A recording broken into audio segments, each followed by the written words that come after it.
The night was quiet, almost unnaturally still, when the team at Oak Island noticed the first unusual vibrations near the garden shaft. Ground sensors suddenly spiked as if something massive had shifted beneath the surface. Rick Lagina, without a moment of hesitation, called to the crew, urging them to record everything. The air was different as he descended the shaft, a metallic chill filling the space, and the light from the torch cast long shadows that danced across the walls. As he moved forward, a faint glow appeared on the tunnel walls, catching on polished surfaces that looked deliberately hidden for centuries. At the end of the passage, the team found a perfectly cut stone block, so precise in its shape and edges that it could not have been created naturally. Dr. Spooner, examining it closely, shook his head in disbelief. The craftsmanship suggested an advanced knowledge of engineering far beyond anything that should have been possible in the past. Behind the block, sensors revealed a chamber radiating a heat signature. A warm, steady glow emanated from the object inside, something metallic and alive with energy despite the centuries it had been buried. The team exchanged nervous glances, knowing this could be the discovery that would change everything about what was known of Oak Island. The crew quickly made their way to the garden shaft, flashlights cutting through the darkness, illuminating mud, loose stones, and abandoned tools left by workers who had panicked when the ground first vibrated. Rick and Marty moved swiftly, urgency in their steps, as technicians carried equipment like thermal scanners, pressure meters, and emergency gear. The atmosphere felt heavy, as if the air itself was warning them that the events unfolding were extraordinary. They reached the shaft just as faint tremors rolled through the soil, subtle but rhythmic. This was not machinery. It felt alive, like a heartbeat from deep below. Everyone paused, touching the ground, feeling the vibrations pulse beneath their hands. Marty leaned close and whispered to Rick that this was not mechanical, and the crew immediately ran live readings on the sensors. The readings confirmed something impossible. Frequent spikes and steady vibrations coming from an unknown source. Dr. Spooner, running his hand along the walls, speculated that the structure below might have shifted or even awakened. Silence filled the team as they realized that centuries of legend might finally be revealing its secrets. Descending into the garden shaft, the air grew colder with every step. The metallic smell intensified, and the tunnel walls revealed old timber supports, some bent as if bearing immense weight. Suddenly, one timber cracked, a sound sharp and terrifying. Spooner pointed out that this was not natural settling, but a sign that something heavy had shifted underground. As the team reached the bottom, the vibrations continued, faint but constant, unsettling everyone. The soil appeared recently disturbed, as if something had been dragged beneath the surface hours before, contradicting the past records of excavation. A small arc-shaped opening emerged in the left wall, smooth and deliberate, revealing a tunnel that sensors confirmed was entirely unknown to modern maps or historical data. Documents. A cool breeze came from the dark space, carrying with it a hint of something unseen, far below the surface. Flashlights illuminated walls that were impossibly straight, as if cut by laser technology rather than chisels. Burn marks lined certain sections, suggesting heat or advanced tools had shaped the stone. Rick and Spooner exchanged glances, both aware that these marks defied historical possibility. Marty tapped one section with a hammer, and the sound was metallic, echoing hollowly, confirming that this was more than a normal tunnel. The indentation patterns along the walls hinted at engineering techniques unknown in that era, possibly used to stabilize the structure or conceal its contents.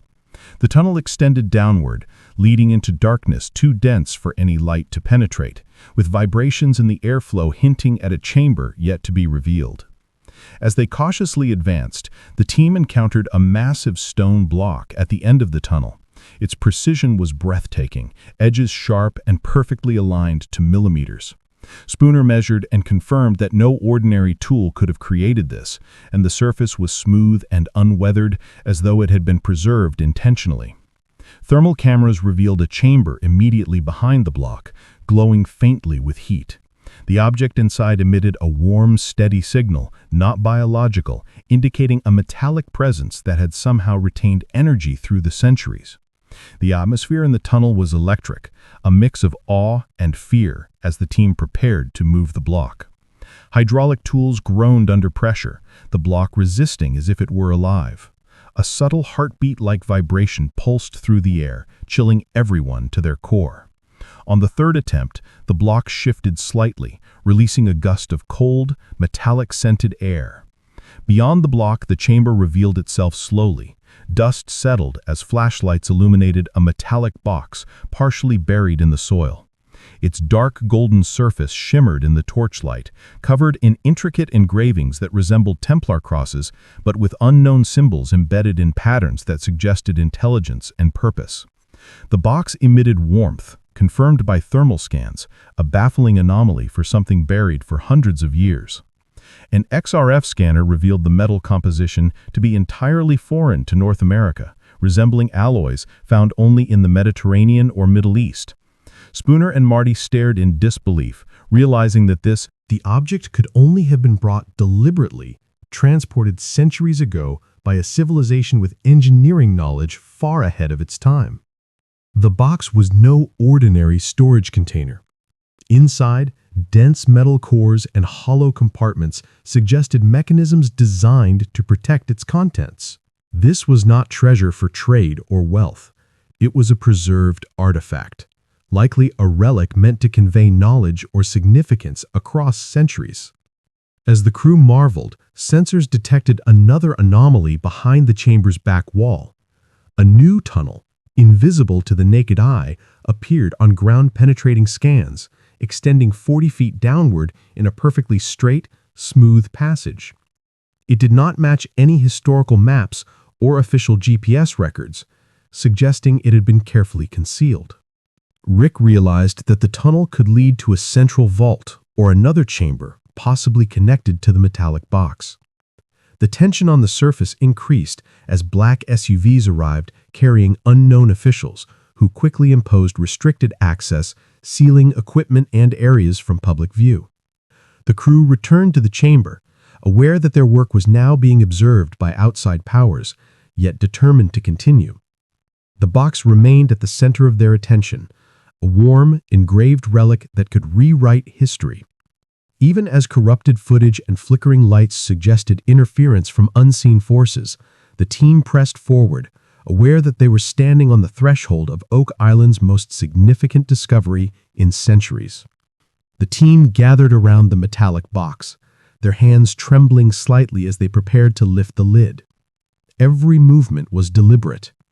The box felt heavier than expected, as if it had been filled with centuries of mystery and weight.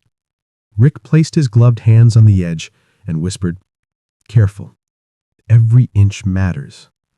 Slowly the lid began to slide back, scraping slightly against the sides, releasing a faint puff of metallic-scented air. Dust swirled in the beams of flashlight, catching the warmth radiating from within. As the lid opened fully, the team froze. Inside lay fragments of what appeared to be ceremonial vessels, some made of fused glass and gold, shimmering faintly as if still alive under the light. The glow seemed almost supernatural, highlighting intricate designs that spoke of a civilization far more advanced than what history had recorded. Spooner leaned closer, examining the markings, his voice barely above a whisper. "These aren't just decorative.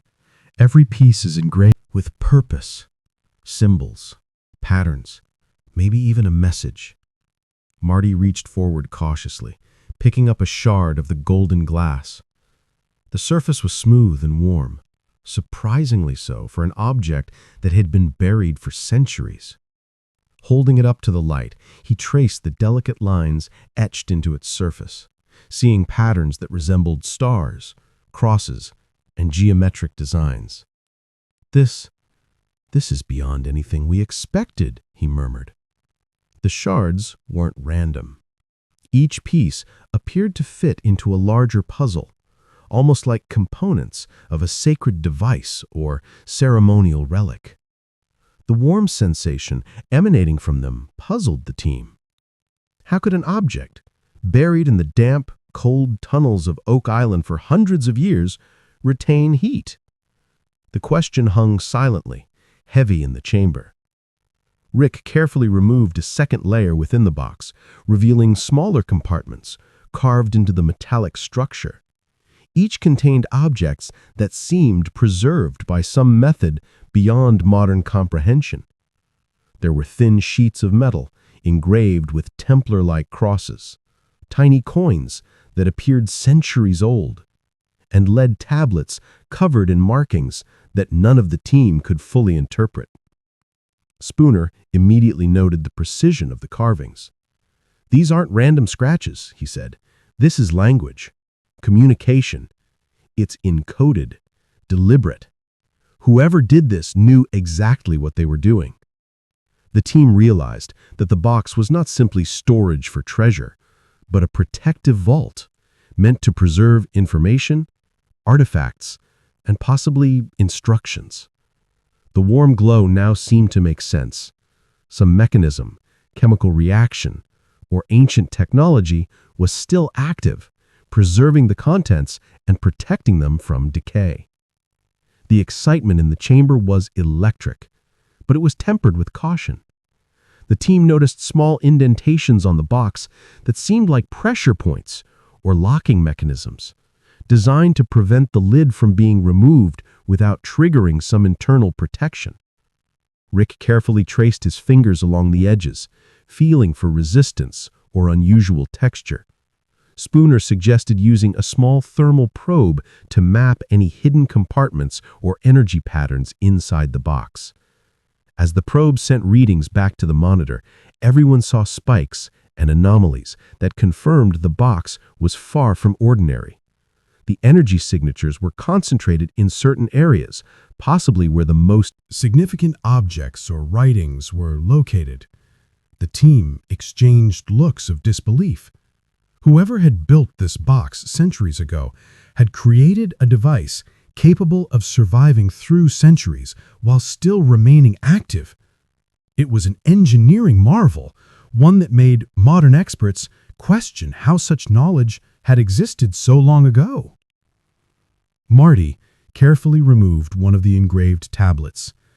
It was lead, covered in symbols that resembled runes, but with a style unique to the Templar era. As he turned it over in his hands, Spooner examined it with a magnifying glass, noting the faint traces of mineral deposits that suggested centuries of burial. "The markings line up with coordinates," Spooner said, pointing to several intersecting lines on the tablet. "Look here, this could be a map or an instruction set. Whoever hid this treasure didn't just bury it randomly. They left directions, a guide, possibly to other chambers or objects." Rick leaned closer, his eyes wide. "If this is true, we're looking at an interconnected network. Oak Island isn't just one vault. It's part of something much bigger." The realization sent chills down everyone's spines. The team then examined a set of coins in the box. Each bore markings that were clearly Mediterranean in origin, some resembling Venetian trade coins from the late medieval period. The metals were unusually stable, showing almost no signs of oxidation, despite being underground for centuries. Spooner commented, "These coins were preserved, either chemically or mechanically. Whoever placed them here knew how to protect metal over extreme lengths of time. That's not typical for a pirate hoard. It's calculated, sophisticated." The coins, combined with the engraved shards and tablets, suggested the vault was more than just a treasure chest. It was a message, a preserved record, possibly a ceremonial deposit. The patterns, the placement, even the heat radiating from the box all hinted that this was intentionally engineered to remain a secret until someone worthy or knowledgeable discovered it. While they cataloged the contents of the box, the thermal scanner continued to show an unusual energy pattern in the center of the chamber. It was stronger than anything emitted from the box itself, pulsing steadily. Rick realized that the object at the heart of the chamber might be another artifact, hidden deeper, possibly connected to the warm box and the newly discovered tunnel. Spooner suggested extreme caution. "If the energy is still active, there's a reason," he warned. The team stepped back slightly, observing the pulse, noting that it seemed almost like a heartbeat. No sound, but a vibration that resonated through the floor, the walls, and even the air itself. Suddenly, the ground sensors picked up another anomaly. Beneath the chamber, a previously undetected passageway had opened. The scanner revealed a long, straight tunnel, perfectly aligned, going 40 feet underground. It did not appear on any historical map or GPS system, confirming that centuries of explorers had never accessed this part of Oak Island. Rick immediately realized that the box, the warm chamber, and the tunnel were all connected, forming a complex network designed to hide, protect, and preserve something of immense value. The team knew that this was likely only one part of a larger system, a discovery that could rewrite the understanding of Oak Island's purpose and history. As they prepared to investigate the new tunnel, the tension on the surface increased. Unmarked SUVs appeared near the garden shaft, carrying officials whose presence was immediately serious and controlling. They ordered the team to follow restricted zone protocols, preventing further footage, sealing equipment, and monitoring activity. Rick and Marty understood the implication. Whoever had sent these officials knew the significance of what had been discovered. The crew returned to the chamber, their excitement tempered by the knowledge that outside forces were now involved. The metallic box and the tunnel were the keys to a secret that powerful people did not want revealed. Every member of the team felt the weight of history pressing down. Oak Island was no longer just a legend. It was the doorway to centuries of hidden knowledge protected by engineering, secrecy, and careful planning. The team decided to continue documenting the box despite interference. Thermal scans, XRF analysis, and high-resolution 3D mapping revealed details that hinted at far more advanced technology than expected from a medieval origin. Symbols on the box began to appear in patterns, possibly forming a coded language that could link Oak Island to distant lands and civilizations. Spooner theorized that these markings were intentionally designed to mislead or protect the true content from those unprepared. The warmth, the precise carvings, and the hidden compartments suggested the box was far more than a container. It was a mechanism, a sentinel, a message. Even as the crew marveled at the box, the chamber itself hinted at further secrets. The walls, perfectly cut, showed faint traces of burn marks and mechanical manipulation. Small cavities in the wall seemed deliberately placed, possibly as part of the same protective mechanism that maintained the warmth in the box.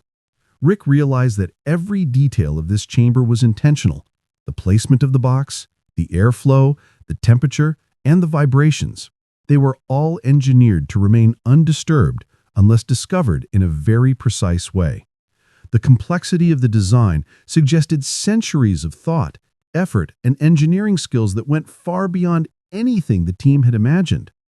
As the night wore on, the crew carefully mapped the chamber and its contents, realizing that they had only uncovered the tip of the iceberg.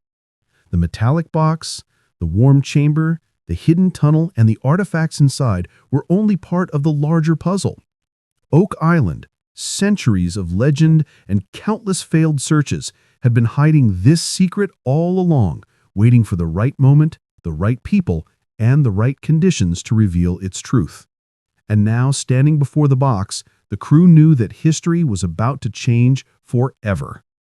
With the metallic box carefully documented, the crew turned their attention to the newly discovered tunnel that extended beneath the chamber.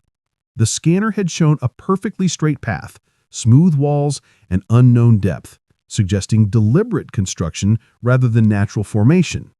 The air inside was cool and carried that same metallic scent from the chamber, mixed with the faint chill of underground soil. Rick adjusted his harness and said, "We go slow. Every step matters. This isn't just a tunnel, it's part of the bigger design."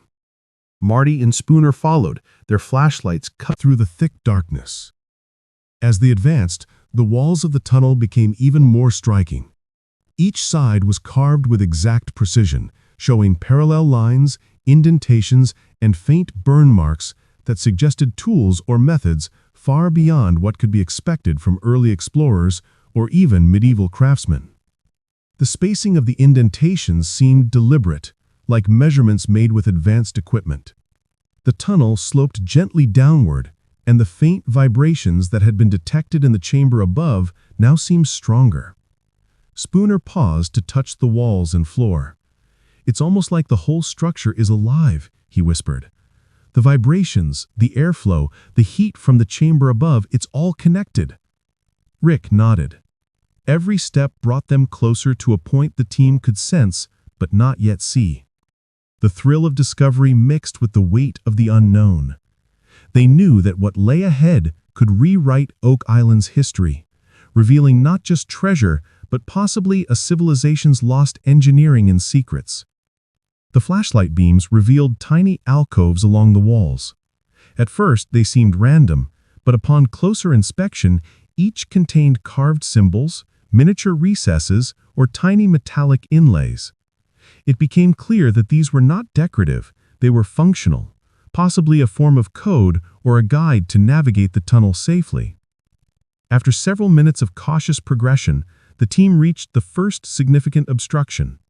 A stone barrier, smaller than the previous block, but equally precise, blocked the tunnel. Rick examined it closely. The surface showed the same burn marks and symmetrical cuts seen in the chamber above. Spooner noted, "This isn't stone placement, this is a gate, and it's meant to protect whatever is beyond." Marty carefully examined the floor, seeing faint drag marks, as if something heavy had been moved or placed centuries ago. The air in the tunnel seemed heavier, and the vibration pattern became almost rhythmic, like a heartbeat guiding them forward. Rick adjusted the flashlight to examine the edges of the stone, discovering tiny symbols etched into corners that mirrored those on the metallic box above. It was clear, this tunnel and the box were parts of the same system. Using small pry tools, the team worked cautiously to shift the stone barrier.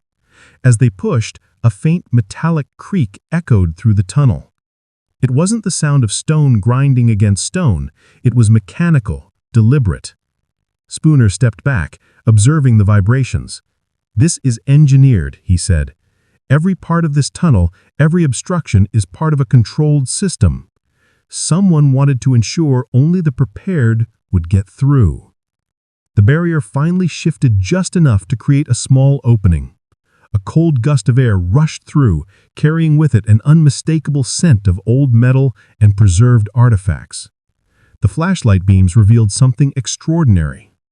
Behind the stone lay a secondary chamber, smaller but perfectly shaped, with walls that reflected a faint golden hue. The glow wasn't from light. It seemed to come from the objects inside, their surfaces catching and reflecting every beam of light. The team entered cautiously. Inside were more artifacts, carefully arranged, not scattered. A row of small, cylindrical objects made of bronze, a set of folded metal sheets engraved with complex symbols, and a few sealed ceramic vessels filled the chamber. Spooner immediately examined the objects, noting the craftsmanship. "This isn't a treasure for wealth," he said. "These are ritual items, possibly ceremonial, maybe even religious. Every object has purpose, placement, meaning." Marty leaned over the vessels, noticing faint residues on the surfaces that appeared to be organic. Could this be preserved material? Seeds, oils, or something used in ancient rituals? Spooner nodded slowly. "It's possible. Whoever built this chamber knew how to preserve items for centuries, maybe even millennia. Look at the engineering, the precision, the alignment of the objects." While documenting the chamber, the team noticed a faint glow coming from the floor. Using portable lights, they discovered an inset panel in the stone, almost flush with the floor, with a series of grooves and tiny holes arranged symmetrically.